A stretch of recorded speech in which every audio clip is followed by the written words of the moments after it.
chief minister bungalow से अखोइना हंगनिंगेदी मसी safe ओइब्रा ओइदब्राबा अदु ओइरगदी लाइबा क्वेश्चन दी राजभवन फावबा चीफ मिनिस्टर की बंगलो फावबा सेफ ओइरक्तरगदी what about other innocent peoples of Manipur अखोइगी लाइफ एंड प्रॉपर्टी से कनाना ngapi senbigadoribano masi laiba development si laiba question si masineba aduna ni akhoina ngasi su nahona na amu ningsingi bese si state government si di akhoi de ngangbu ngangning dreda akhoina ama haini moina ama dung ngang kani maning mamang su samnada kari harino ngarang han ama haini ngasina ama haini tawraga masi di akhoi tanbu talle aduna ni अखोइना ngasi India bloc na khoi leijariba 10 political parties sina laiba latest development ngarang degi laiba isam chamjana kautruk tegi ningon haiba tare mayamna press ki sinau sin hena khangam mani da detail dudi phayeng da mayum panba mapam da khara shanti rekha exercise khara inga amane mapam da angang pikpa yaurga ma chacharu mapam de hallage tawba matam ju da ne ba thadra ibse अदर लाइबदी state security सु लई हायबा दोइदा banker अद खराइद चक्रमनो मोइगी खुजु खलाइद सु याउन लौख्रबा जाला अद करिनो तौरिबसि state सि तौरिबसि करिनो अखोइ हुजि अखोइ उनरिको मयामसे अद होरेंदी करिनो हाइबसे मणिपुर द लईबा प्रजा सिंगसे ngasi भाउदा सेंटर द पालिबा नरेंद्र मोदी जी न पालिबा गवर्नमेंट से सिना करिनो अखोइ से येंगना लाइरिबसि करिनो अखोइ मणिपुर से कछु नते दा यूपी गुम्बा असौबा स्टेट ति लायरना असम गि बहुबा डिस्ट्रिक्ट अमन मसिंग हेना यामबनी सिदा अखोइनो जो हंजन हाइजेबदो angam ba hatna jarasunu da angam bana palhorasunu haibagi phibam da silent spectator oina kumhai yengna lairibisi akhoi karino akhoina tawgadabsi karino haibase masineba state government kari tawri kaida lairi law and order si masi hanjan ngangna basi democratically elected government amal laibase मसीगी आर्थसिबु लैरुर लैत्रब्राबा अखोइ government लहनिंगदबा president rule थमनिंगबै वानेबा अदु president rule दी अखोइ इनफ एक्सपीरियंस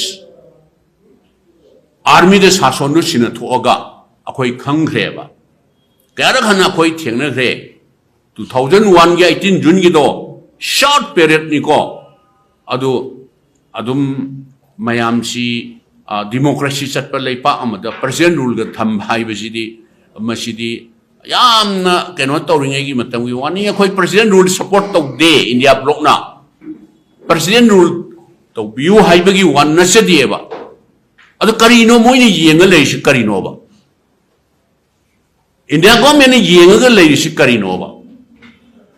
सीजी स्टेज ही यौराबा ड्रोन तौरगा बॉम्ब थादरबा कानिंग ममोन काप्चरबा लोकेशन दी nganaंगी कोक्ट्रुकी सिद नतिएबा मयाम हुजि खंगबिरेदना मोय सुगुनुदा सिनाम खुंदा मफम अकोइबा बेली गे अकोइबा फुट हिल अकोइबा सिदैदा प्रोग्राम सेट तौरगा तौगदोरिब्रा तौरोइदोरिब्रा तौरपुजु नो तौरपुजु याय अदुनो हुजि फुट हिल मेयादा चिंखोंदा लेमिनाबा हाना नुंसीना चाना चिनना लेरम मयामसी खाराय खंगदगे कोइ चेन चेनना लेइबजे आइना हरिजिनी फुट हिल मेयादा लेइबदि लायरदना हुजिक राजभवन सीएम बंगलो से सेफ ओइगदोरिब्रा ओइरोइदोरिब्रा ड्रोन सिदि मयामने हने खंगबिरे एनीवेयर तहानिंग मफमदा एता टारगेट तौरगा तहानबा यारिबनेबा याम चाखुतखरबा टेक्नोलॉजी से याम चाखुतखरबा अदुना मसिदनी अखोइना इंडिया ब्लॉक ना मरुओइना हुजिकति स्टेट गवर्नमेंट नि ngangu ngangningdreda ngangor kedawni moida ngang kedawni thokpa ma dum ngangani centre लेरिबा मोदी जी की गवर्नमेंट सी करी तौबिरिबगे अखोइ मणिपुर की प्रजा सिंह कन्बीबा कन्बीदबदुदी तोंगाना थमगा मणिपुर से पार्ट इंडिया की पार्ट अमने लौबीबा तारगदी नेशन सिगी सेक्यूरिटी दा मसी थ्रेट तौब नत्रा हाइबसे मसीने सी यौरफौदा अदुम भारत सरकार की मोगी एजेंडा अरोनबा हिडन एजेंडा और मे बी सेक्रेट एजेंडा लेरगा करी काननबा मणिपुर प्रजा सिंह सिदी कसुनते दा सिनिंगबा सिजुनो हाइना खन्ना येंगिब्रा हाइबसे अखोई मणिपुर दा लेबा प्रजा सिंह दा नतना इंडिया दा और पृथ्वी दा नॉर्थ ईस्ट दा लेबा प्रजा सिंह दा सिगी स्टेज और कांदा अखोई करी तौबा याय हाइबसे अखोई क्वेश्चन तौजरिबिनिको मसे अदना ई वाफम खरसी मयाम दा थमजबनी स्टेज सी योक्सले हाइद्रा